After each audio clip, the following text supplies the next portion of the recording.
인간이 그리는 무늬. 최진석. 인문적 통찰은 대답하는 데서 나오는 것이 아니라 질문하는 데서 비로소 열립니다. 질문하는 활동에서 인문적 통찰은 비로소 시작됩니다. 선견지명의 빛은 자신에게 이미 있는 관념을 적용하는 데서 나오지 않고 질문을 하는 곳에서 피어오릅니다. 모두가 대답하려고 할 때 외롭게 혼자서 질문하는 사람, 바로 이런 사람이 리더가 될 수 있습니다. 이과에서 배우는 학문의 대상을 가만히 보면 이 지구상에서 인간이 전부 사라져버려도 여전히 존재하는 것입니다. 그것들에 대하여 배우면 이과입니다. 그런데 문과에서 배우는 학문들의 대상을 보면 이 지구상에서 인간이 사라져버리면 그것들도 모두 함께 없어져 버리는 것들입니다. 그것들에 대해서 배우면 문과입니다. 문은 원래 무늬라는 뜻입니다. 우리 옷에 무늬가 그려져 있죠. 그것을 문, 즉 문양이라고 합니다. 무늬는 누가 그립니까? 인간이 그려요. 그럼 인문은 뭐냐? 인간이 그리는 무늬라는 말입니다. 인간은 그냥 들쑥날쑥 사는 게 아니에요. 하나의 큰 무늬, 커다란 결 위에서 사는 겁니다. 여러분들은 전부 다르고 개성이 있지만 이 다른 개성 모두 다 한 결, 한 무늬 속에서 움직이는 다름일 뿐이에요.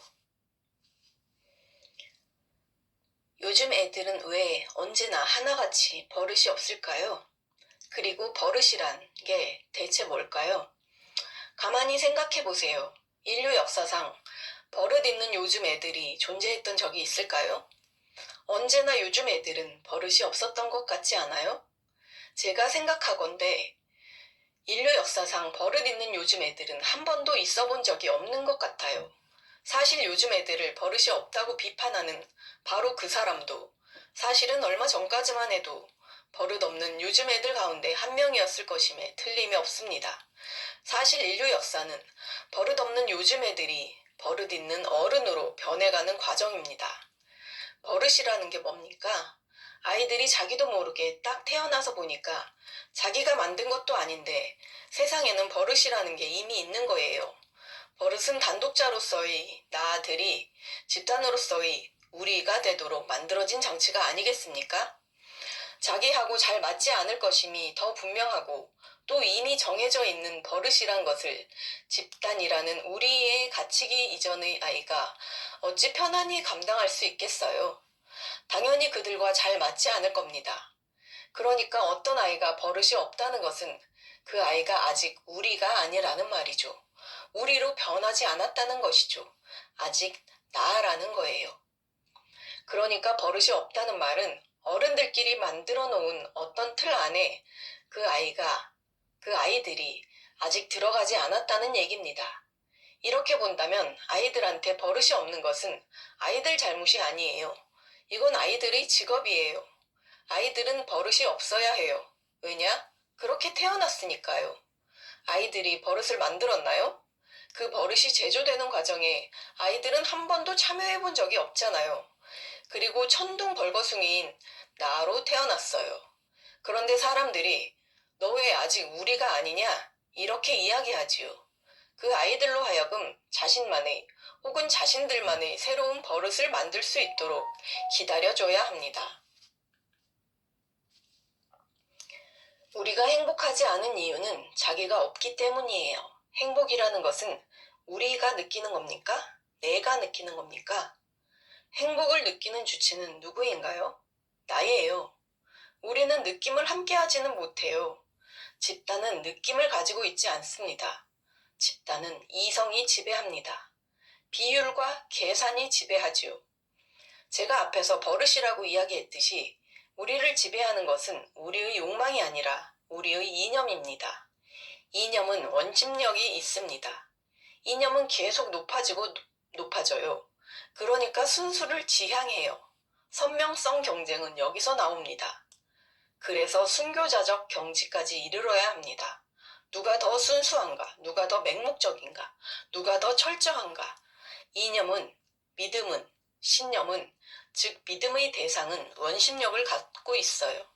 그래서 이것은 인간의 삶으로부터 점점 멀어지고 높아지려 합니다.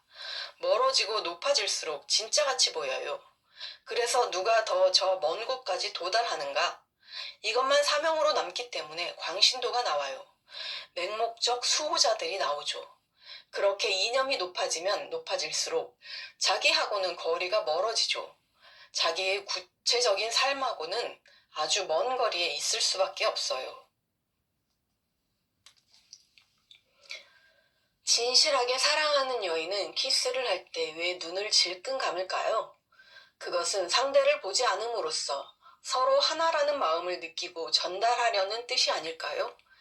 일체감을 만들거나 확인하려는 것이겠지요.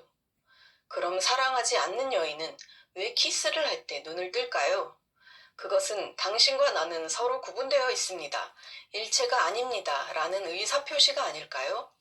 본다는 것은 구분하는 것입니다.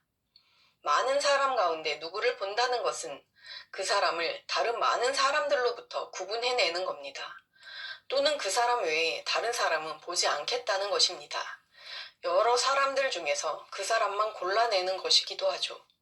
보는 일은 구분하고 구별하는 일입니다. 혼자서 사흘 정도를 마음의 동요 없이 보낼 수 있는 사람은 독립적 자아가 준비된 사람이에요. 혼자 있어 보고 싶다고요? 혼자 있기 어렵습니다. 혼자 한번 조용히 생각하는 시간을 가지고 싶다고요? 혼자 조용히 생각하는 시간을 갖는다는 것 쉽지 않을 겁니다. 주변 조건이 안 좋다는 게 아니라 바로 자기 자신이 잘 감당을 못할 거예요. 자기가 독립적 자아로 성숙되어 있지 않은 사람은 혼자 있는 것을 버거워할 수밖에 없습니다. 왜? 자기가 사실은 자기에게 갖추어져 있는 어떤 틀에 의해 지배받고 있기 때문입니다. 그런데 그 틀이라는 것은 이념적인 성격을 가질 것이고 집단적으로 공유되는 것일 가능성이 크지요. 그래서 자기가 관계 속으로 스며들지 않으면 편안함을 느낄 수 없는 구조가 자기한테 있어요. 집단 속에 용해된 자아가 더 편안해져 버린 것입니다. 제가 보기에 스스로 자유롭게 생각하고 토론하는 문화는 억지로 시도해서 정착시킬 수 있는 게 아니에요. 그 문화 속에서 살 학생들을 다르게 배양하여 문화 자체가 그런 식으로 드러나도록 해야 하지 않을까요? 다르게 배양한다는 말은 무슨 뜻입니까? 그것은 대답이 아니라 질문할 수 있게 한다는 것입니다. 왜 토론이 되지 않을까요? 할 말이 없기 때문입니다. 왜 할 말이 없을까요? 문제의식이 없기 때문입니다. 왜 문제의식이 없을까요? 세계에 대하여 호기심이나 관심이 없기 때문입니다. 왜 호기심이 없을까요? 욕망이 발동되지 않기 때문입니다. 왜 욕망이 발동되지 않을까요? 자기가 없기 때문입니다. 자기만의 시선으로 세계를 볼 수 없기 때문입니다. 자기가 독립적 주체로 우뚝 서 있는 것이 아니라 배운 대로 움직이기만 하려고 준비하고 있기 때문이죠. 주체가 독립적이지 못하면, 즉 주체가 덕의 상태를 회복하지 못하면 세계를 자신만의 맨 얼굴로 마주할 힘이 발휘되지 않습니다. 질문이 왜 중요할까요?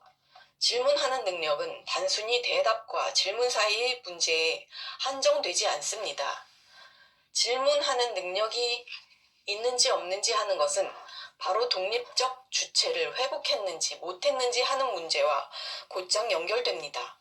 덕이 드러났느냐, 드러나지 못했느냐 하는 문제와도 직결됩니다. 덕이라고 하는 털을 가진 독립적 주체라야 지식을 지혜로 승화시킬 수 있지요. 아는 것을 바탕으로 하여 모르는 곳으로 건너갈 수도 있지요. 자신을 인격적으로 성숙시킵니다. 인문적 통찰과 미학적 승화를 완성합니다. 지식이나 이념을 뚫고 나온 독립적 주체라야 자신의 삶을 행복이라는 각도에서 영위합니다. 자유를 구가합니다. 타인과 공감할 수 있는 힘을 발휘합니다. 상상력도 세계와 자신과의 관계에 대한 질문에서 싹을 틔웁니다. 튀어나오는 질문을 붙잡고 계속 꼬리를 연결시켜 추적하며 꿈을 꾸는 일, 이것이 바로 상상하는 일이죠. 창의성도 바로 질문에서 시작됩니다. 질문도 없이 어떻게 새로워질 수 있겠습니까? 인간의 동선에 대한 질문이 없이 어떻게 그 동선이 나아가는 방향을 앞설 수 있겠습니까? 자신에 대한 질문이 없이 어떻게 자신을 들여다볼 수 있겠습니까? 자신을 찾을 수 있겠습니까? 대답은 그 사람의 성숙 정도를 표현하지 못해요. 질문이 표현합니다. 대답은 그 사람의 수준을 반영하지 못하지요. 질문이 반영합니다.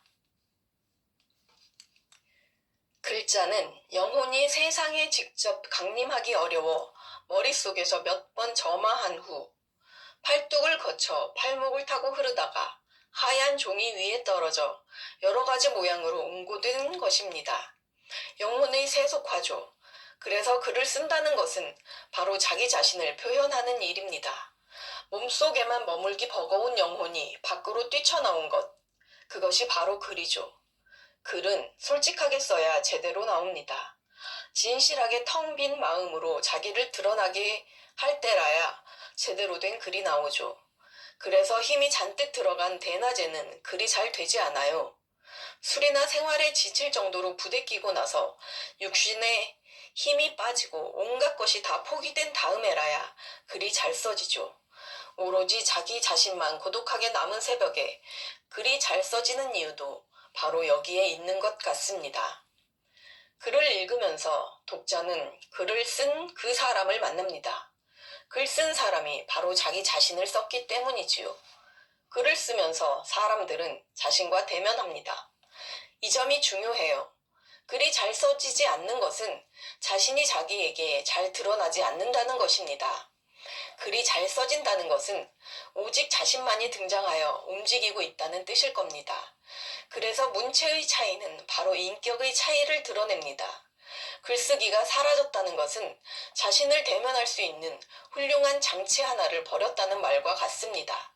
자신을 만나고 싶은가요? 글을 써보세요.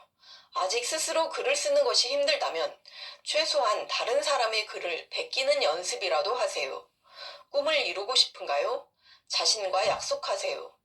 자신과의 약속은 생각으로만 되지 않습니다. 글로 쓰면 자신과의 약속이 더 선명해집니다. 이루고 싶은 꿈을 생각으로만, 말로만 하지 말고 글로 써놓으십시오. 인간은 글을 쓸 때 자기를 만납니다.